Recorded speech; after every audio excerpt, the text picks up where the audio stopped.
अगर हम बीते 100 सालों पर नजर करें तो एक देश से दूसरे देश तक जाने की दूरियां अब बहुत कम हो गई है, क्योंकि जैसे जैसे विज्ञान का विकास हुआ है, नई नई तकनीकों और संसाधनों के द्वारा एक देश से दूसरे देश तक जाना आसान हो गया है। अगर वर्तमान समय की बात की जाए तो एक देश से दूसरे देश में कुछ ही घंटों में पहुंचा जा सकता है। एरोप्लेन यानी हवाई जहाज एक ऐसा साधन है जिससे किसी भी देश तक आसानी से और कम से कम समय में पहुंचा जा सकता है। इससे पहले लोग जब जहाजों के जरिए दूसरे देशों में जाते थे तो उन्हें कई दिन जहाजों में ही बिताने पड़ते थे, तब जाकर वे दूसरे देश में पहुंच पाते थे। लेकिन आज ऐसा नहीं है। वहीं अगर हम वर्तमान समय में दुनिया के नक्शे को देखें तो पूर्वी हिस्से में बसे इस ऑस्ट्रेलिया से सुदूर बसे अमेरिका तक जाना अब बस कुछ ही घंटों का काम है। और आज लगभग दुनिया में ऐसा कोई भी देश नहीं है जहां पर एयरपोर्ट ना हो और जहां पर हवाई जहाजों का इस्तेमाल ना होता हो। आज हर देश का नागरिक एक से दूसरे देश तक जाने के लिए ज्यादातर एरोप्लेन का ही इस्तेमाल करता है।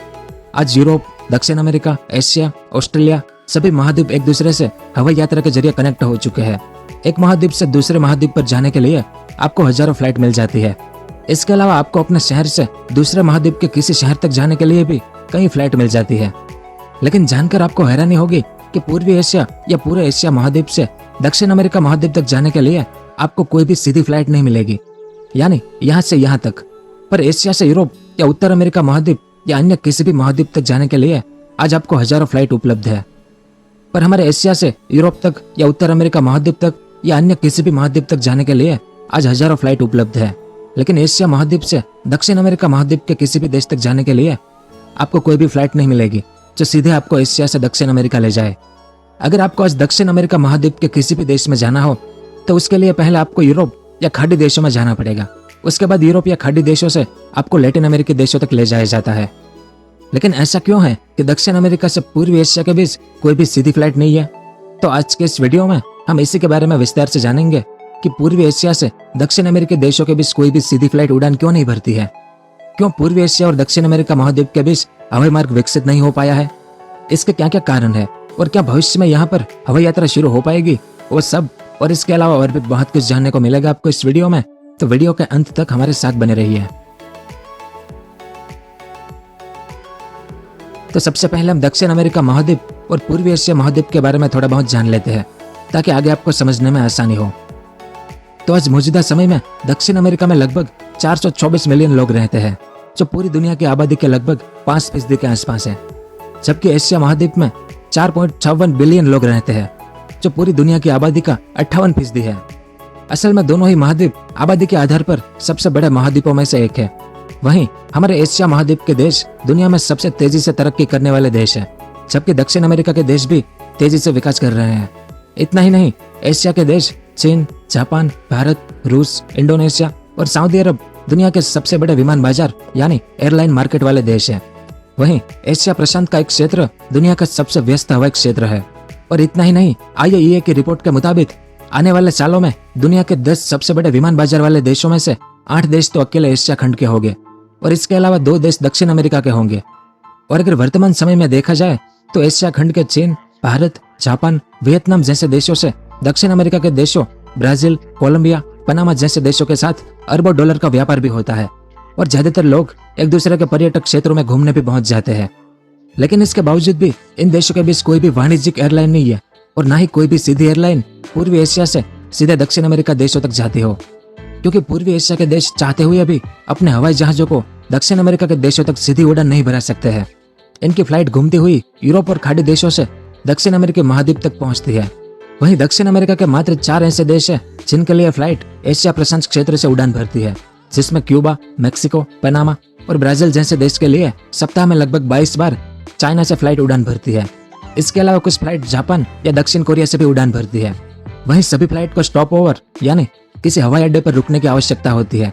जैसे चीन की हेनान एयरलाइंस को भी बेजिंग से मेक्सिको जाने वाले रास्ते पर तिजुआना में ट्रांजिट बनाना पड़ता है, तो क्यूबा जाने वाली फ्लाइट को मॉन्ट्रियल में रुकना पड़ता है। यानी कुछ एयरलाइन सीधे मेक्सिको या क्यूबा जाती है, लेकिन कोई भी एयरलाइन सीधे दक्षिण अमेरिकी देश में प्रवेश नहीं करती है और मेक्सिको को ही दक्षिण अमेरिका का गेटवे कहा जाता है।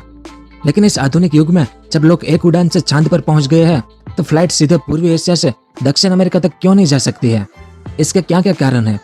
तो पूर्वी एशिया से दक्षिण अमेरिका के देशों तक कोई भी सीधी फ्लाइट ना होने के प्रमुख 2 कारण हैं, जिसमें पहला कारण है भौगोलिक स्थिति।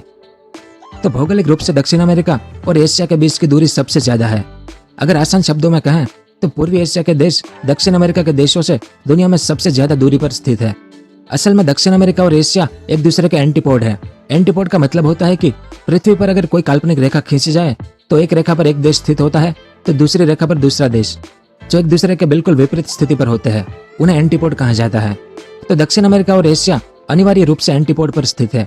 इस मैप में आप देख सकते हैं कि अर्जेंटीना और चिली मंगोलिया और चीन के लगभग विपरीत है। फिर ताइवान भी पैराग्वे के विपरीत है। फिर फिलीपींस ब्राजील की दूसरी तरफ है, जबकि इंडोनेशिया कोलंबिया और वेनेजुएला के विपरीत है। तो एंटीपोड के आधार पर आपको लैटिन अमेरिकी देश मेक्सिको ही एशिया के सबसे करीब मिलेगा, जिस कारण से मेक्सिको को लैटिन अमेरिकी देशों और दक्षिण अमेरिकी देशों का प्रवेश द्वार कहा जाता है। फिर पूर्वी एशिया और दक्षिण अमेरिका के बीच सीधी फ्लाइट शुरू न होने की दूसरी वजह है विमानन प्रौद्योगिकी का अधिक विकसित न होना, यानी एविएशन टेक्नोलॉजी का अभाव। तो आज मौजूदा समय में चीन की राजधानी बीजिंग पूरे एशिया खंड का सबसे व्यस्त हवाई अड्डा है, जबकि ब्राजील का साओ पाउलो दक्षिण अमेरिका का सबसे व्यस्त हवाई अड्डा है। अगर इन दोनों व्यस्त हवाई अड्डों के बीच में अगर सीधी उड़ान होती है तो दोनों ही देश के लिए बहुत ही अच्छी बात है।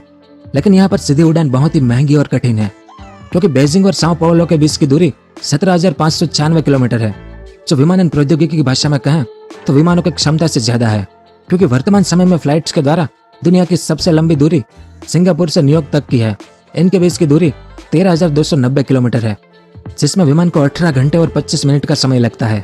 लेकिन बीजिंग से साओ पाउलो जाने के लिए सिंगापुर और न्यूयॉर्क की उड़ान भरने वाले विमान को 4,306 किलोमीटर अतिरिक्त उड़ान भरनी पड़ती है। और जो एयरलाइन सिंगापुर से न्यूयॉर्क के लिए उड़ान भरती है, इसकी अधिकतम सीमा केवल 9,700 मील ही है। यानी यदि कोई सरकार बीजिंग से साओ पाउलो जाने के लिए इस विमान का इस्तेमाल करती है तो उन्हें ईंधन भराने के लिए किसी भी स्थान पर रुकने की जरूरत होगी ही। यानी इन दो हवाई अड्डों के बीच में किसी भी फ्लाइट को रूस में फ्यूल भरवाने के लिए रुकना पड़ेगा, और रूस फ्लाइट के अधिक शुल्क लेने के लिए जाना जाता है, जो किसी भी फ्लाइट के टिकट की कीमत को और बढ़ा देता है। तो इस कारण से एक नॉर्मल फ्लाइट में टिकट के दाम भी लगभग 5 गुना बढ़ जाते हैं। तो इतने महंगे टिकट पर कोई भी यात्री यात्रा नहीं करना चाहेगा। और वर्तमान समय में ईंधन भरे बिना इतनी दूर तक किसी भी फ्लाइट में उड़ने की तकनीक अभी तक उपलब्ध नहीं हुई है। वहीं कई देशों के एयरपोर्ट पर बुनियादी सुविधाओं की भी कमी है, जिस वजह से दो विपरीत भौगोलिक स्थितियों पर बसे महाद्वीपों पूर्वी एशिया और दक्षिण अमेरिका के बीच में कोई सीधी फ्लाइट शुरू नहीं हो पाई है। लेकिन एविएशन टेक्नोलॉजी धीरे धीरे प्रयास कर रही है, जिससे विमानों को अधिक दूरी तक उड़ाया जा सके। इसके लिए 2019 में एक प्रयोग भी हुआ था। साल 2019 में एक एयरलाइन कंपनी कांटास के एक वाणिज्यिक जेट ने दुनिया की सबसे लंबी उड़ान भरने का विश्व रिकॉर्ड हासिल किया था, जिसमें क्वांटास का विमान बोइंग 9 ने न्यूयॉर्क शहर से सिडनी तक नॉन स्टॉप 19 घंटे में 10,066 मील की दूरी तय की थी। यह बिना रुके किसी वाणिज्यिक फ्लाइट के द्वारा तय की गई सबसे लंबी दूरी थी।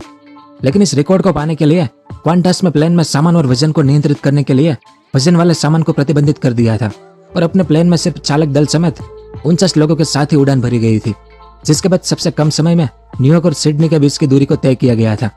फिर भी एक विमान में इतनी कमियां करने के बाद भी एक विमान के लिए सीधे बीजिंग से साओ पाउलो जाना नामुमकिन है, और ना ही कोई एयरलाइंस कंपनी बहुत पैसा खर्च करके ऐसे हवाई मार्ग का निर्माण करना चाहेगी जिससे सीधे चीन से दक्षिण अमेरिका पहुंचा जाए। इसलिए आज भी पूर्वी एशिया से दक्षिण अमेरिका के लिए कोई भी सीधी फ्लाइट नहीं है। तो अब आपको समझ में आ गया होगा कि क्यों पूर्वी एशिया और दक्षिण अमेरिका के बीच में कोई सीधी फ्लाइट नहीं है। तो यहाँ सब कुछ था इस वीडियो में। उम्मीद है आपको कुछ जानने को मिला होगा। अगर वीडियो पसंद आया हो तो इसे लाइक और शेयर जरूर कीजिएगा।